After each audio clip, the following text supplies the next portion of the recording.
Iron Fist. This is a GM3.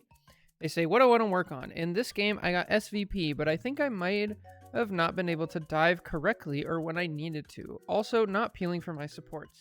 It would help to see how we could have won without me swapping, although I will listen to if I should have swapped. All right. Nice. I like where your head's at. Yeah, swapping can work. I don't think it's the 100% right thing to do in every situation. I think the first thing we should do is look at how our character can get value. Iron Fist is actually in a really good spot right now. He's kind of similar to like Blade or Thor or characters like that where they're kind of jack of all trades. Iron Fist can peel, he can frontline, he can dive, he can contest off angles, he can contest high ground, he can kind of do it all. So a big thing is trying to figure out how we select which one of those to do. So I'm excited. Let's go check it out. Are those B-hops? Sorry. I got distracted. They just look a little weird. Nice. I love this. We're helping our team indirectly. Here, Venom's already dead.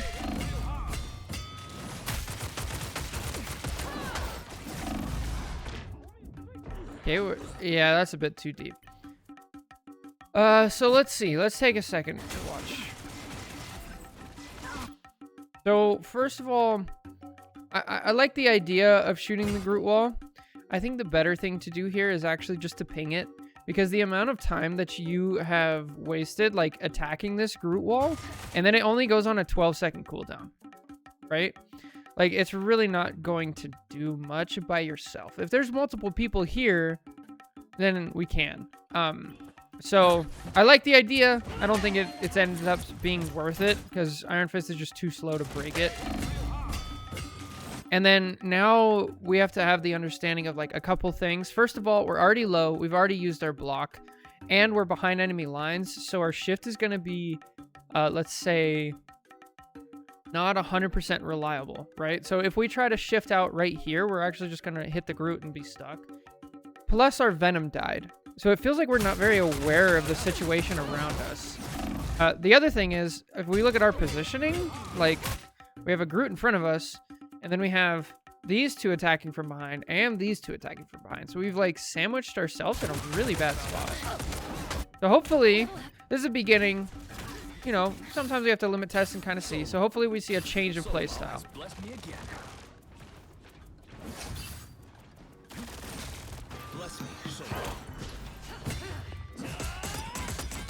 All right, good. Get out. Yes, I love it. Good.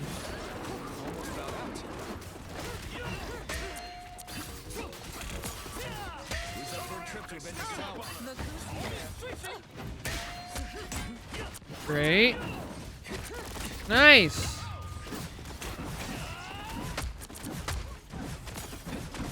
Okay, this is really not necessary. This wall's not doing anything.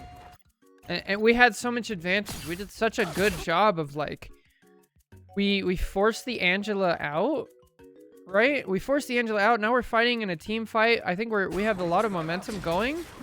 We're fighting 5v6. There's a Groot we could be attacked. Like there's so many things we could be doing, but like what? Why are we doing this? Just get distracted?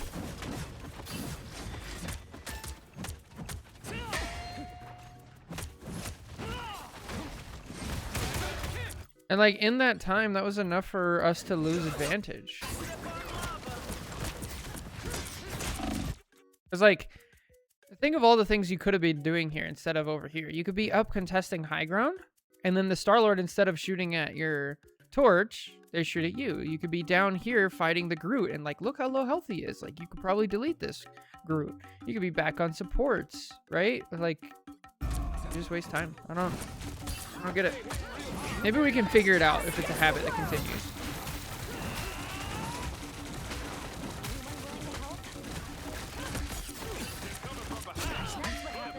Okay, we're up one.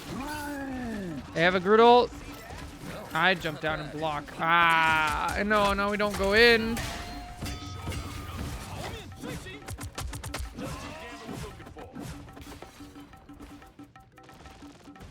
Okay, so when remember what I talked about at the beginning, where Iron Fist can kind of do it all, and we have to pick like what our team needs in the moment. Right here, we have our block, we have our shift, and our team just got Groot ulted, right? If I'm playing here, I know there's an opportunity for me to provide value for my team. So I'm literally just gonna, even if I die, I'm gonna shift in, I'm gonna stand here, I'm gonna block. And I'm gonna hope I can soak up some of the damage for a second and a half. And like, does it actually work? I don't know, but I think that's the best like option right now. I think that's what our team would have really liked to have. I like that we don't go back in though. That's good. I could use this.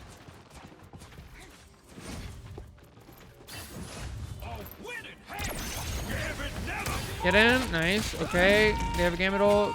Probably get out.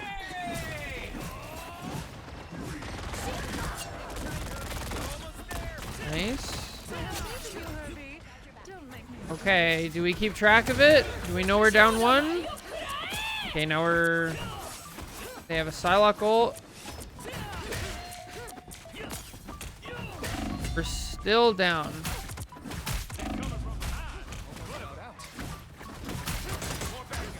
I mean, if you're able to brawl like this, go for it. Ult!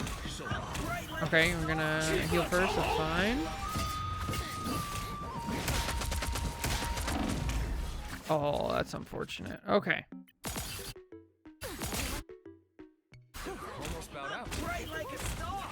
So I think this was a good idea to ult here, right? I even said ult. Unfortunately, we have to be able to like change our plans at a moment's notice. Of like, okay, I want to ult. Oh, this right. This looks good. But now the situation's changed, right? I'm not going in with... Not only am I not going in with the bonus health, I'm not even going in with full health. And we use our shift immediately. Also, I think if we talk about like... We talk about how we get the most value, right? If you ult and then you notice, hey, these 3 people have already started to run away... Well, they're actually leaving 2 people behind, right? Now, this is really hard in the moment because we've already like made the decision we're gonna ult, but we're just like way too far in front of the team. You should always block before you ult since this refreshes your block. That's true. I think their block is on cooldown.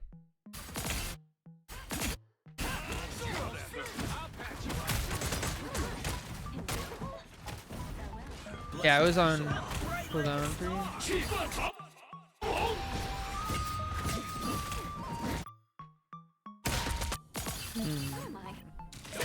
Okay, we get rezzed actually. All right, make it happen. Here, Wolverine's dead, so we're still down 1. Nice.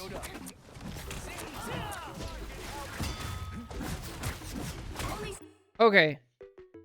So what's been going on this whole time on our team, right? We've seen consistently so far, our Wolverine has died early, our Venom has died early, and our Emma has died early.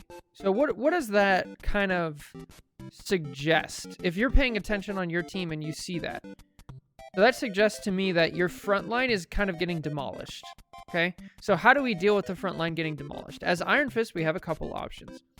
I don't think Peel is the right option here. I don't think Angela has been doing too much. I think it's actually just the front line getting pressured out. And so the 2 things I would do is I would either frontline and try to melt the Groot, especially with your percentage damage on him. It's like actually insane. And then I would try to dive. So we tried to dive. We've been getting pressured out.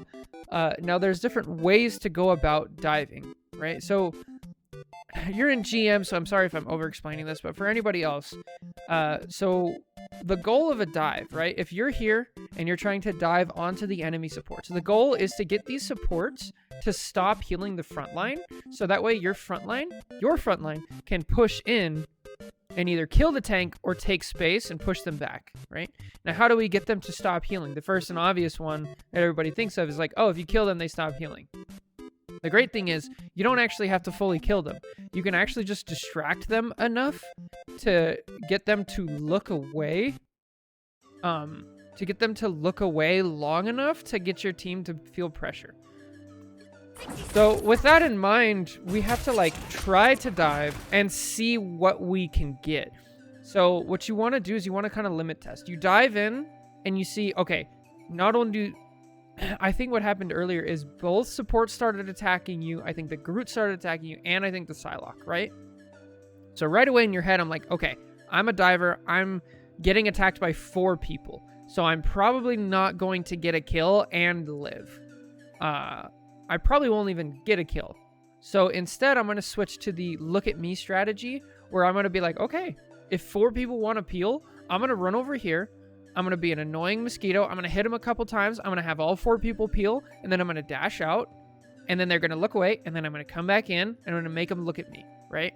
Because every time all 4 people are looking at you, then if it's a 4v1 here, that means it's a 5v4. No, wait, sorry.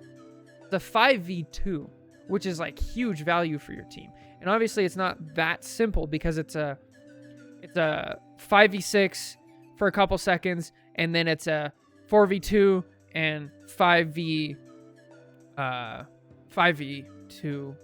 good lord math, for a couple of seconds, and it like switches back and forth. And so you want to keep that in mind. So like, be aware of like alternative value. I love this though. We're contesting high ground. This is great. We get out when we need to. We don't have a block. We don't have our cooldowns. I would have healed there personally. That's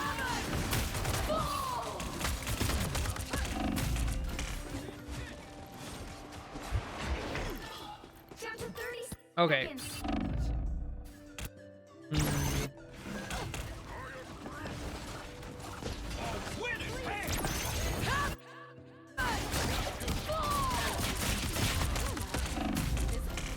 I don't think you're saving your team there. On the bright side, you guys didn't use any ults, and they used 2. So now you have a bit of an ult advantage. That's not bad.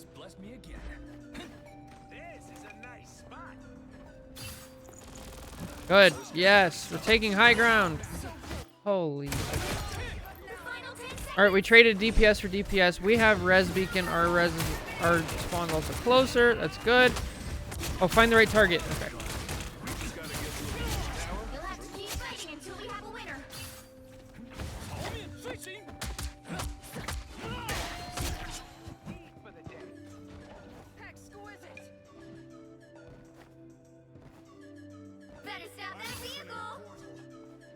Oh, let's go.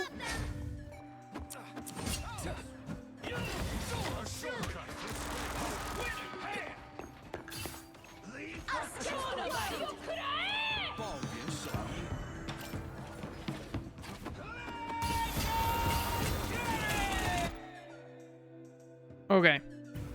So we gotta talk about downtime here. Downtime and uptime. So right here, it's like, okay, you're fighting off the Star-Lord so he can't touch. I get it. That's fine. But the second he goes back over to here, it's like, okay, I'm no longer getting value. The portal is open. I need to get back to my team, right? Because this whole time, you're not helping. Your team is fighting 5v6, essentially.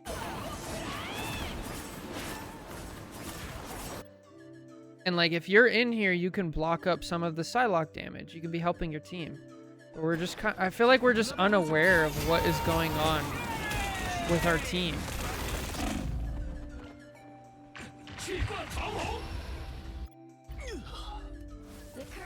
Tough. And we're on Moon Knight now? Okay, they didn't say they wanted Moon Knight advice. I think they want to focus on Iron Fist. Did they switch back? So this is a really short game. We'll just focus on like Iron Fist. Essentially, the way you want to think about Iron Fist is essentially you want to find what your team is missing and then fill the gap, right? So over here, right? At the very beginning of the game, our Venom was dying early. Let's see what happened. Let's just watch it from our Venom's perspective, because I'm pretty sure he was the first person to die. Now, in order to fill the gap, we have to know where the gap is, right? Okay, you're not helping that. Okay.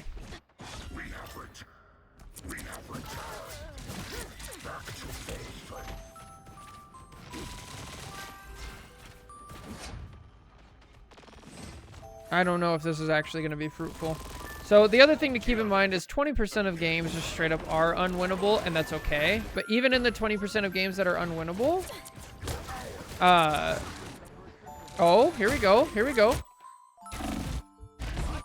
Okay. I was about to say, even in the 20% of games that are unwinnable, there's mistakes. There's mistakes that we make that could have been fruitful for our team.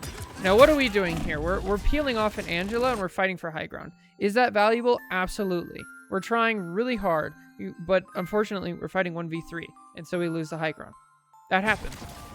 At the same time, our Venom dove in, and if we were with our Venom, we'd probably kill this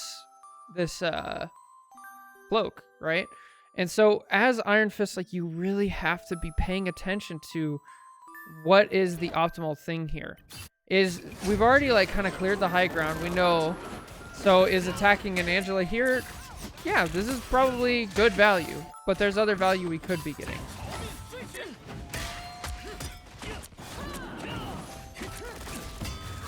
It's such a tough position. So,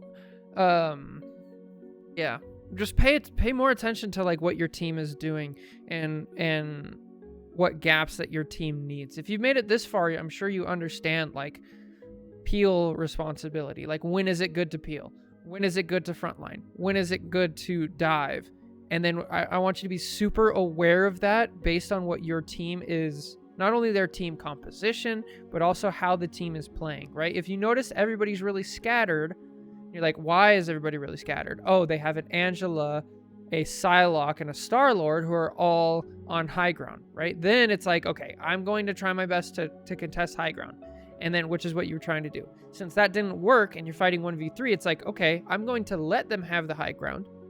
And I'm going to use the scatteredness of my team and pick somebody to stick with, i.e. Venom, and go, now we're looking at the enemy team and see, okay, well, if 3 people are up there, that means it's only 3 people over here. So maybe there's an advantage we could take care of numbers-wise, right? So there's all sorts of opportunities for that. Just be really cognizant of like what your team needs. And like, man, it's so tough. So I don't blame you if there's a lot of confusion. The next thing I see is it feels like we don't really have a good plan going around. So whenever we're in team fights, the number one thing I normally say is like pick one person and just practice sticking with that person. There were several times where we kind of like swap targets and we get a little bit distracted. So next couple games, whenever we're in team fights or breaking down or anything like that, I want you to just pick one person on the enemy team. It doesn't matter if it's a tank, a support, or a DPS. Just stick one and stick with them and get used to tracking one person through a team fight. Once you're really good at that, which I assume you're pretty decent at already since we're in GM, then we want to start working on target priority. And with target priority, then that goes back with, you know, normal characters, it's easier. With Iron Fist, target priority brings in all the things that we talked about earlier, right? Finding the gap of what our team needs and filling it, or finding the gap in the enemy team's defenses and attacking it. So, anyway. Yo, Jake, thank you for the sub. The 3 in a row, tier 1. Thank you. But yeah, that's it for this VOD review. Let me know if you have any questions. Take care. God bless. I'll catch you in the next one. Bye.